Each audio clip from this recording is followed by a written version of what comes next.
जी बिल्कुल, आपको बताते चलें कि पंजाब हुकूमत की तरफ से गुज़श्ता रोज़ लॉकडाउन का ऐलान किया गया था, जिस पर आज तहसील जीना में भी लॉकडाउन का पहला दिन है और तमाम मार्केटें, बाज़ार और दुकानें बंद पड़ी हैं, जिस पर ताजर बरादरी जो है वो सरापा एहतजाज है। और जीने के ताजर जो हैं मेन चौक में इस वक्त खड़े हुए हैं और पंजाब हुकूमत के ख़िलाफ़ शदीद एहतजाज कर रहे हैं। ताजरों का कहना है कि पंजाब हुकूमत इससे पहले लॉकडाउन में नरमी करे और हमारी दुकानें खुलवाई जाएँ, ताकि 2 वक्त की रोज़ी रोटी हम आसानी से कमा सकें और हमारे बच्चे भी ईद की खुशियों में शामिल हो सकें।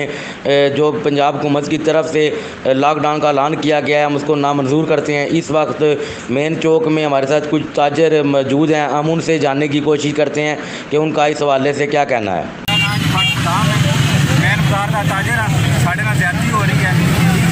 ਅਸੀਂ ਕਾਰੋਬਾਰੀ ਬੰਦੇ ਆ, ਆਇਆ ਦਿਨ ਸਾਨੂੰ ਥ੍ਰੈਟ ਕੀਤਾ ਜਾ ਰਿਹਾ ਕਿ ਬਾਜ਼ਾਰ ਬੰਦ ਕੀਤਾ ਜਾਏ। ठीक है जी, ये जुल्म है। वज़ीर आज़म अगर मेरी दरखास्त है कि फिलफौर है जनाब इजाज़त दी जाए, सानू ईद का सीजन लाया जाए, उस तो बाद कोरोना या जो कुछ देख लो क्या इतने कोरोना नहीं है, ये ज्यादती है, साढ़े में जुल्म हो रहा है। सबसे पहले मेरा नाम है शेख नवीद, मैं कपड़े का कारोबार करता हूँ।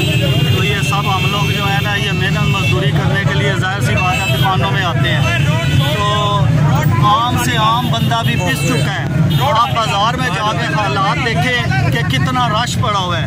हम इंतज़ामिया के भी मशकूर हैं कि ठीक है हमारे लिए जद्दोजहद करते हैं, इनके लिए भी ज़ाहिर है इस गर्मी में आसान नहीं है घूमना फिरना, लेकिन हम रिज़्क किधर से कमाएंगे? अचानक लॉकडाउन हो गया है, क्या हम लोग किधर से खर्चा करेंगे ईद के लिए? या हमने अगर कोई मुलाजम रखे हुए हैं, उनके किराए मुलाजमों की तरह किधर से देंगे? आप लोग बताएं। ऊपर से पहली तारीख आ रही है, क्या हम उन गरीब लोगों की हक तलफी करें जिनको हमने पेमेंट अदा करनी है? दुकानदारों से पैचअप होते हैं कि चांद रात से एक दिन पहले हम आपको क्लियर कर देंगे। अब वो माल भी पड़ा होगा और हम दे भी नहीं सकेंगे, क्या हमारे साथ जुल्म नहीं है? ये ठीक है, हम मानते हैं अपना अपना सिस्टम होगा, हुकूमत का कोई ना कोई ऐसा होगा प्रॉब्लम जिसके लिए वो ये काम कर रहे हैं, लेकिन ये दीना की इंतजामिया हमारे साथ ठीक ऑपरेट कर रही है।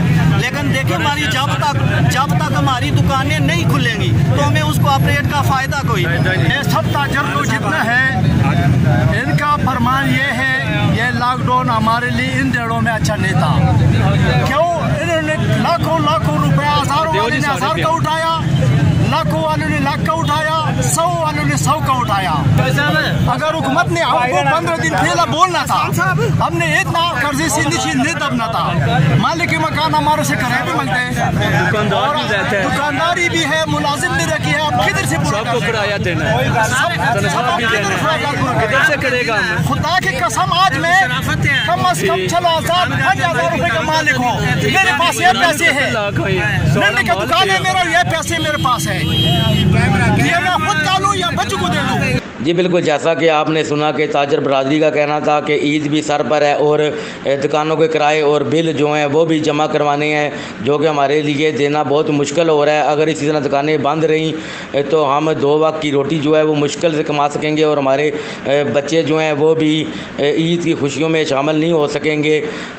जबकि असिस्टेंट कमिश्नर दीना जो है वो भी चौक पर आई तो सही, लेकिन शदीद गर्मी के बाइस वो AC वाली गाड़ी से उन्होंने उतरना गवारा तक ना किया और ताजरों की बात भी ना सुनी और ताजरों से ये कहा गया कि AC ऑफिस में आ जाओ, हम वहाँ पर बैठ के ही तुम्हारी बात सुनेंगे, जिस पर ताजर बरादरी में काफ़ी गम और गुस्सा देखने में आ रहा है। कैमरामैन टीम के साथ सोहेल अंजम कुरैशी, दीना न्यूज़ अपडेट्स।